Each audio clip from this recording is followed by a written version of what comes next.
तो दूसरे अन्य को नहीं मिलेगा। ये क्रीम लेयर का जो फरमान है, इसको कई समय आएगी जो जाति के नाम पर, धर्म के नाम पर और समाज के नाम पर जो लोग तुम्हें वोट देते हैं, एक वक्त आएगी तुम्हें घसीट रोड पर घसीट। नमस्कार दोस्तों, मैं राजीव, आप देख रहे हैं उगना न्यूज़ विद्यापति।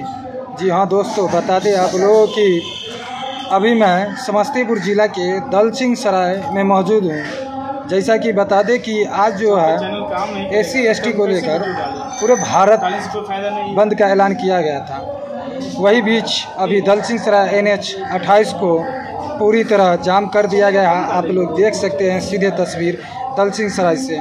आइए यहाँ पे क्या कुछ कहे हैं इस ले को सुने इस खास रिपोर्ट में। जो आज राष्ट्रीय आह्वान है भारत बंद का, जो SC ST का जो आरक्षण में वर्गीकरण के खिलाफ, जो सुप्रीम कोर्ट के खिलाफ जो है हम लोग आज भारत बंदी का ऐलान किए हैं और पूर्ण रूप से भारत में हर जगह हम लोग जो है भारत बंद करने का आह्वान को सफल बनाने के लिए हम लोग आज समस्तीपुर, बिहार के समस्तीपुर दलसिंह सराय भी हम लोग NH को जाम कर ये सरकार और सुप्रीम कोर्ट को ये चेतावनी देना चाहते हैं कि जो SC और ST में जो आरक्षण में वर्गीकरण का जो फरमान जारी किया सुप्रीम कोर्ट, वो जल्द से जल्द वो अपनी फरमान वापस ले, क्योंकि आरक्षण में वर्गीकरण आर्थिक आधार पर नहीं था, वो एक जातीय आधार पर था, वो डिस्क्रिमिनेशन पर था, वो अनटचेबल पर था, जो छुआछूत था। इस आधार पर आरक्षण की व्यवस्था की बाबा साहब ने संविधान के अंदर निहित की थी। लेकिन आज उसे यह करार दिया जा रहा है कि आरक्षण जो है आर्थिक आधार पर देना चाहिए।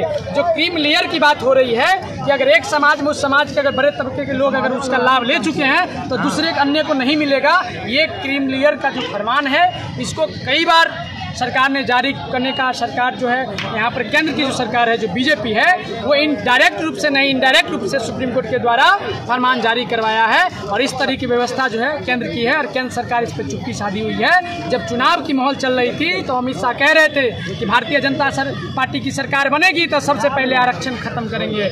ये आरक्षण विरोधी सरकार BJP मोदी कान खोल के सुन ले कि दलित आप तुम्हारी अत्याचार और अन्याय नहीं सहेंगे। आंदोलन ये आंदोलन ये नहीं है कि आज भर ही चलेगा और ये आज ही भर है। अगर सरकार अपनी और सुप्रीम कोर्ट अपनी फरमान को वापस नहीं लेती है तो हमारी आंदोलन लंबी चलेगी, सड़क से लेकर सदन तक चलेगी।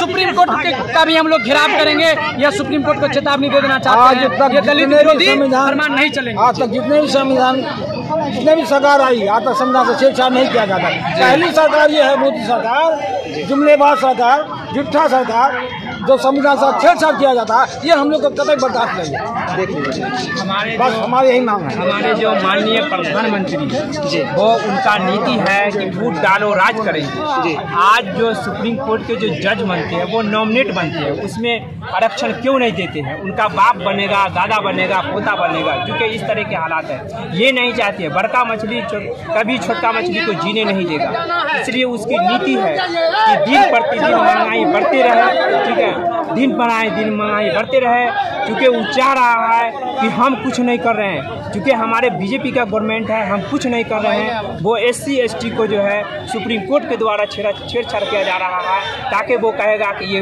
माननीय सर्वोच्च न्यायालय का फैसला है। इसलिए उसकी नीति है, अगर उसकी गवर्नमेंट है, उसकी सरकार है, तो हमारे कहने का मतलब है कि सुप्रीम कोर्ट जो नॉमिनेट किया जाता है उसमें आरक्षण क्यों नहीं दिया जाता? जो SC ST का जो क्रीम लेयर बियर जो है 9वीं कक्षा में क्यों नहीं दिया जाता है? और वो दिन पर दिन महंगाई बढ़ती जा रही है। इस पर ये सरकार गोगी बैदी सरकार जो है, इन पर जो महंगाई पर कोई उनको ये नहीं दिया जा रहा है। अब वो चाहते हैं कि हमारे नीति में चूँकि पैसे वाले का सरकार हो, वो SC ST का आरक्षण को ख़त्म करने के लिए वो चाह रहा है। और हमारे चिराग पासवान जो है वो बोले थे कि इसको नहीं चलने देंगे, लेकिन वो अभी है कहाँ? क्योंकि वो तो उनकी नीति खराब है, तो BJP के गवर्नमेंट में साथ है तो वो क्या बोलेंगे? तो इस तरह की हालात है। उन्होंने चाह रहा है कि फूट डालो राज करेंगे। अगर ये सुप्रीम कोर्ट के द्वारा अगर ये SC ST का जो ये आरक्षण का जो मुद्दा उठाए हैं, अगर उनको संशोधन नहीं करेंगे तो हम लोग फिर इसके लिए बड़ी से बड़ी संघर्ष करेंगे और रेल भी जाम करेंगे, चक्का भी जाम करेंगे। वो हम लोग गोली भी खाने के लिए तैयार हैं। इसलिए यही बात कह के मैं अपने बात को समाप्त करता हूँ। कौसर अख्तर खलील, इंसाफ मंच। सर एक सेकंड आइए मोहन जी, आइए। आज पूरी तरह से खत्म कर रहे हैं जी। ये लाठी भरधाना जो विदेशी मूल है इसको हम लोग टूटने नहीं देंगे। हिंदुस्तान छोड़ना पड़ेगा। हिंदू का बच्चा बच्चा गरीब हिंदुस्तान में पैदा लिया है, हम नहीं जाने देंगे हिंदुस्तान को, उसको छोड़ना पड़ेगा, सीधी सी बात। और चिराग पासवान ने बोला है, कहा है कि अपना वापस ले लिया है, स्टेटमेंट प्रभात में दिया है, बोला है कि हम वो वापस ले लिया, हम उसको धन्यवाद देते हैं। यही बात। चलिए मोहन जी, क्या मोहन जी चैनल को और जो भी दर्शक, मेरा जय भीम और धन्यवाद। आपको जैसा कि मालूम होगा, इस देश में समय समय पर जो वंचित तबके के लोग हैं, वो SC ST OBC या माइनॉरिटी हो, इनके हक और अधिकारों को दो तरह से समाप्त किया जा रहा है। कभी तो सरकारें कर रही है और कभी सरकारें गलियारे के माध्यम से, गलियारे का मतलब जो कोर्ट है जिसे सर्वोच्च न्यायालय कहते हैं, उसका सहारा लेती है। ऐसा नहीं है कि सर्वोच्च न्यायालय अपने हिसाब से चलती है, क्योंकि आपको पता है कि इस देश में कॉलेजियम सिस्टम है और कॉलेजियम सिस्टम के साथ जो जजेज आते हैं वो पार्टी की विचारधारा से प्रेरित होते हैं और पार्टी उन्हें काम के लिए ही वहाँ भेजती है। ऐसा नहीं कि लोगों की न्याय के लिए भेजती है। अगर लोगों के न्याय के लिए भेजती तो ये मामले 20-20 साल, 30-30 साल, 40-40 साल नहीं चलते। इन लोगों को सिर्फ इसलिए कॉलेजियम सिस्टम के तहत लाया जाता है कि हमारे अधिकारों को समाप्त करें। इसी महीना में 1 अगस्त 2024 को माननीय सुप्रीम कोर्ट ने जो फैसला दिया कि जो SC ST का आरक्षण है उसमें क्रीमी लेयर लाया जाए और वर्गीकरण लाया जाए। दो चीजें क्रीमी लेयर से को समझना है तो मैं आपको बताता हूँ कि OBC, जिसको OBC कहते हैं, उसकी आबादी इस देश में लगभग 60 से 65% है और 1992 में ही उसे अधिक 27% रिजर्वेशन मिला। लेकिन क्रीमी लेयर होने के कारण उस 27% में OBC अभी तक 3% भी अपना अधिकार नहीं ले सका है। अगर SC ST को जो आरक्षण मिला है उसमें अगर क्रीमी लेयर लगेगा तो आज जो 12 से 13% SC ST अपने अधिकार को अभी तक मात्र 12-13% लिया है, वो 2 से 3% पर आ जाएगा, सिमट के आ जाएगा। और तब आप सोच सकते हैं कि इस देश का क्या हालात होगा। तो क्रीमी लेयर लाने का मतलब, जैसे आप सीधा ही समझिए, क्रीमी लेयर का मतलब है कि वो कह रहे हैं कि जिनका सालाना इनकम इतना होगा उनके बच्चे को रिजर्वेशन नहीं मिलेगा। तो ये बताइए कि जो आदमी साल में 2 लाख, 5 लाख, 10 लाख नहीं कमाएगा, वो अपने बच्चे को डॉक्टर बनाएगा, इंजीनियर बनाएगा, प्रोफेसर बनाएगा? क्या मजदूर के पास पैसा होगा कि अपने बच्चे को डॉक्टर बनाए? तो कहने का मतलब, क्रीमी लेयर का मतलब ये हुआ कि जिसके पास दांत है उसको चना नहीं मिलेगा और जिसके पास दांत नहीं है उसको चना मिलेगा। तो दांत जिसको नहीं है उसको चना देंगे तो वो खाएगा नहीं, और जिसको दांत है उसको मिलेगा नहीं। यानी जो योग्य है, जो सरकारी नौकरी ले सकते हैं, उसको क्रीमी लेयर ला के छाट दिया जाएगा।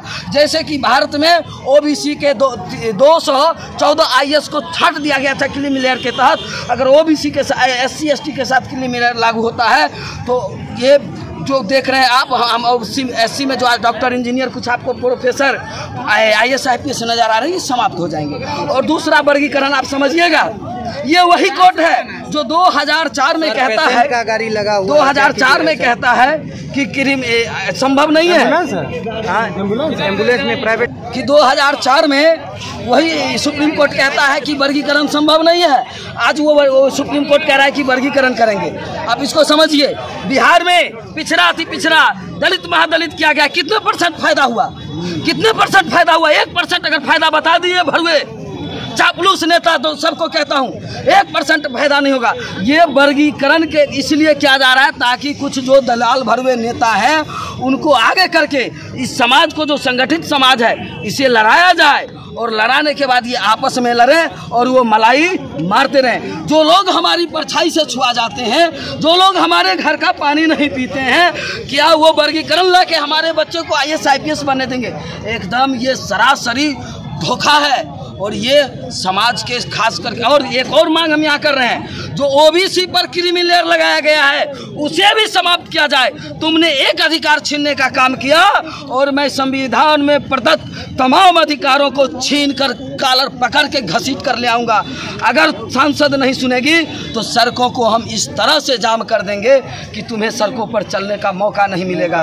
और रही बात, हमें पूरी पुलिस प्रशासन का ध्वंस दिखाती है, तो उन्हें चेतावनी देता हूँ कि क्रांति के समय ये पुलिस प्रशासन में भी हमारे भाई हैं, हमारे लोग हैं, उनके साथ भी शोषण हो रहा है, हम उनकी भी लड़ाई लड़ रहे हैं। और जो आज तुम्हारे इशारे पर बंदूकें और लाठियां हमारी ओर कर रहे हैं, ये शोषण अगर तुम बंद नहीं करोगे तो ये तुम्हारी ओर भी तन सकती है। और मैं SC ST OBC समाज के नेताओं को कहता हूं कि भरवा और दलाली छोड़ दो, नहीं तो एक समय आएगी जो जाति के नाम पर, धर्म के नाम पर और समाज के नाम पर जो लोग तुम्हें वोट देते हैं, एक वक्त आएगी तुम्हें रोड पर घसीटने का भी काम करेंगे। और साथ ही जो जातिवादी जज आज बैठे हुए हमारे खिलाफ फैसला पर फैसला, डिसीजन पर डिसीजन देते हैं, वो न्यायालय नहीं है, अन्याय का अड्डा है। क्योंकि वहाँ जो लोग चुन के जाते हैं वो चुनाते ही अन्याय तरीका से हैं, न्याय तरीके से नहीं चुनाते हैं। अगर इतना ही हिम्मत है, इतनी ही भी क्वालिटी है, इतनी ही टैलेंटी है, तो जिस तरह से UPSC BPSC का परीक्षा होता है, तुम परीक्षा लेके क्यों नहीं जजेस को बहाल करते हो? इसका मतलब है कि 1% इन लोगों में टैलेंट ही नहीं है। वैसा ही जब अंग्रेज था, पता कर लीजिएगा इन लोगों के जज बनने पर क्यों प्रतिबंध लगा दिया था। क्योंकि अभी के समय में जो जजेज हैं उनका चरित्र न्यायिक चरित्र नहीं है, इनका चरित्र जातिवादी और मनुस्मृतिवादी है। इसलिए आज के धरना के माध्यम से हम उन्हें चेतावनी देते हैं। हम अपनी आज़ादी के लिए, ये जो हम अपने अधिकारों की रक्षा कर रहे हैं, इसको हम अपनी आज़ादी कहते हैं, अपनी आज़ादी के लिए हर कीमत चुकाने के लिए तैयार हैं। कब तक इस तरह का प्रोटेस्ट चलता रहेगा? ये हमारा देश है और हमारे देश के लोगों को जब भी अधिकारों से वंचित किया जाएगा, तो जब तक, जहाँ तक जरूरत होगा, जब तक हमारे समाज के लोगों की सांसें रहेगी, हमारी सांसें नहीं, हमारी सांस जाने के बाद भी हमारे कौम की जब तक सांसें रहेगी, हम इस लड़ाई को छीन कर लेंगे। और बार बार मैं कह रहा हूँ कि जुर्म इतना अत्याचार मत करो कि एक समय ये आवाम आपको सड़कों पर खींच कर ले। क्या नाम है सर आपका? मेरा नाम मोहन कुमार मौर्य। और एक बात आपको बता दूं, जो भ्रम फैलाया गया है कि केवल SC के लोग सड़क पर उतरे हैं, बिल्कुल गलत है। हमारे अभी कौशल भाई आपके सामने बोल रहे थे, माइनॉरिटी है, मैं OBC से बिलोंग करता हूं और बहुजन समाज पार्टी का उजियारपुर लोकसभा का इस बार का प्रत्याशी। यह असंवैधानिक है, क्योंकि 1932